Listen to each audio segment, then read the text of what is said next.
menjelaskan tentang pengertian objek pajak penghasilan, saya akan menjelaskan terlebih dahulu apa itu objek pajak. Mengenai apa yang dapat dijadikan objek pajak, banyak sekali macamnya. Pada prinsipnya, segala sesuatu yang ada dalam masyarakat dapat dijadikan sasaran atau objek pajak, baik keadaan, perbuatan, maupun peristiwa. Objek pajak penghasilan. Objek pajak penghasilan atau PPH adalah penghasilan itu sendiri. Penghasilan sebagai objek pajak PPH diartikan secara luas, yaitu setiap tambahan kemampuan ekonomis yang diterima atau diperoleh wajib pajak, baik yang berasal dari Indonesia maupun dari luar Indonesia, yang dapat dipakai untuk konsumsi atau untuk menambah kekayaan wajib pajak dengan nama dan dalam bentuk apapun.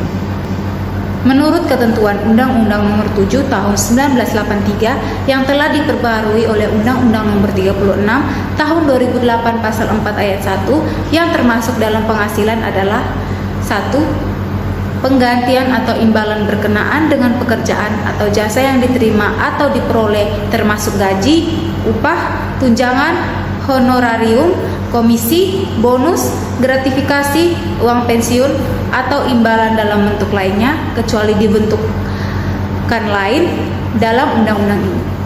Yang kedua, hadiah dari undian atau pekerjaan atau kegiatan dan penghargaan. Yang ketiga, laba usaha. Yang keempat, keuntungan karena penjualan atau karena pengalihan harta.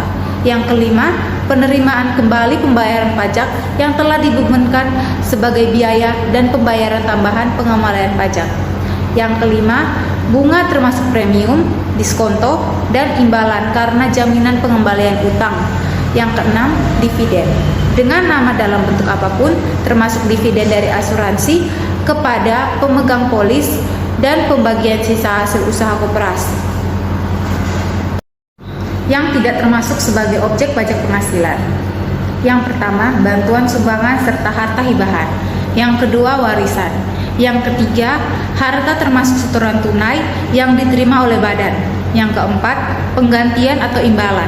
Yang kelima, pembayaran dari perusahaan asuransi kepada orang pribadi sehubungan dengan asuransi kesehatan, asuransi kecelakaan, asuransi jiwa, asuransi guna, dan asuransi beasiswa. Saya akan menjelaskan mengenai pertambahan nilai barang dan jasa atau yang disingkat dengan PPN.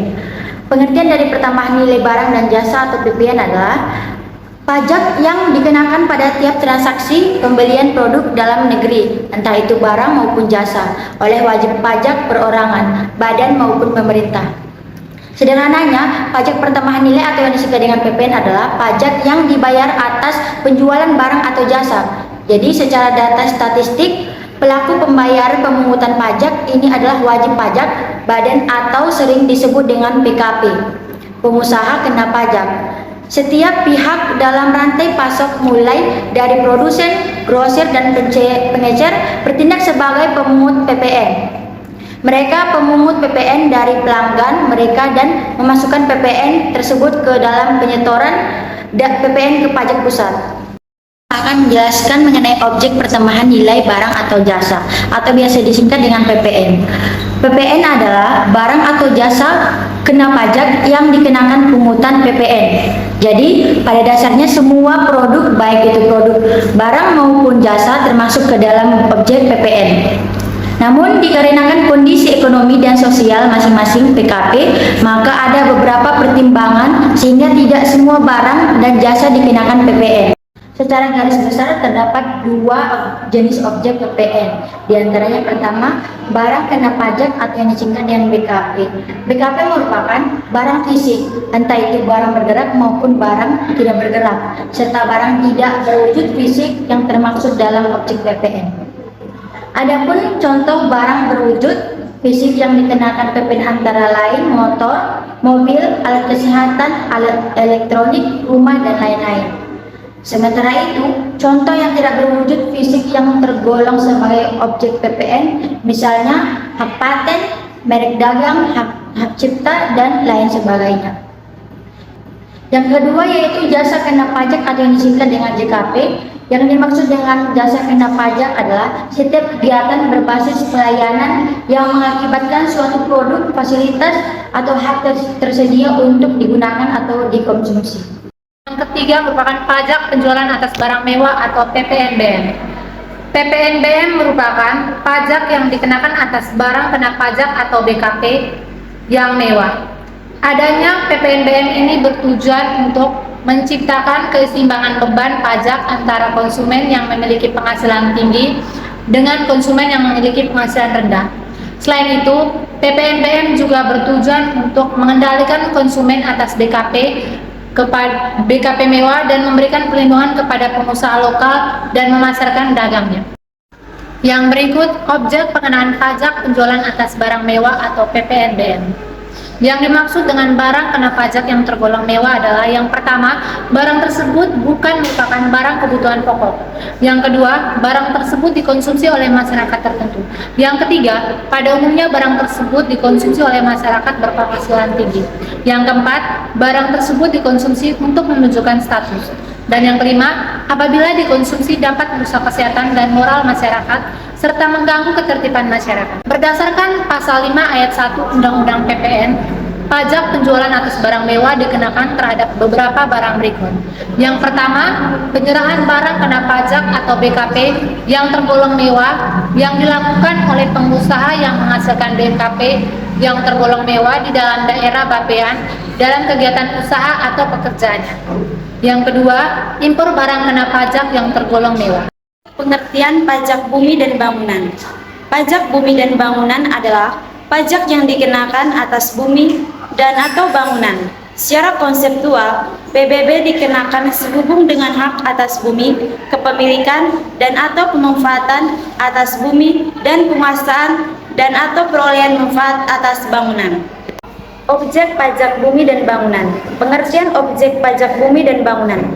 Berdasarkan definisi atas PBB, dapat disimpulkan bahwa objek PBB adalah bumi dan atau bangunan. Bumi didefinisikan sebagai permukaan bumi dan tubuh bumi yang ada di bawahnya. Permukaan bumi meliputi tanah dan perairan, pedalaman, serta laut wilayah Indonesia.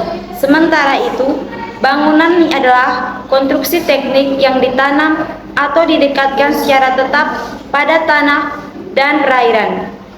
Berikut pengertian bea perolehan hak atas tanah dan bangunan. Bea perolehan hak atas tanah dan bangunan atau BPHTB diatur dalam Undang-Undang Nomor 20 Tahun 2000. BPHTB adalah pajak yang dikenakan atas perolehan hak atas tanah dan bangunan. Perolehan hak atas tanah dan bangunan didefinisikan sebagai perbuatan atau peristiwa hukum yang mengakibatkan diperolehnya hak atas tanah dan atau bangunan oleh orang pribadi atau badan. Objek bea perolehan hak atas tanah dan bangunan. A.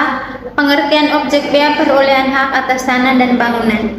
Objek pajak BPHTB adalah perolehan hak atas tanah atau bangunan, yaitu terhadap peristiwa hukum atau perbuatan hukum atas transaksi atau peralihan haknya yang meliputi pemindahan hak dan pemberian hak baru. Perolehan hak tersebut meliputi dasar pengenaan BPHTB. Dasar pengenaan BPHTB adalah nilai perolehan objek pajak atau NPOP. Objek bea perolehan hak atas tanah dan bangunan.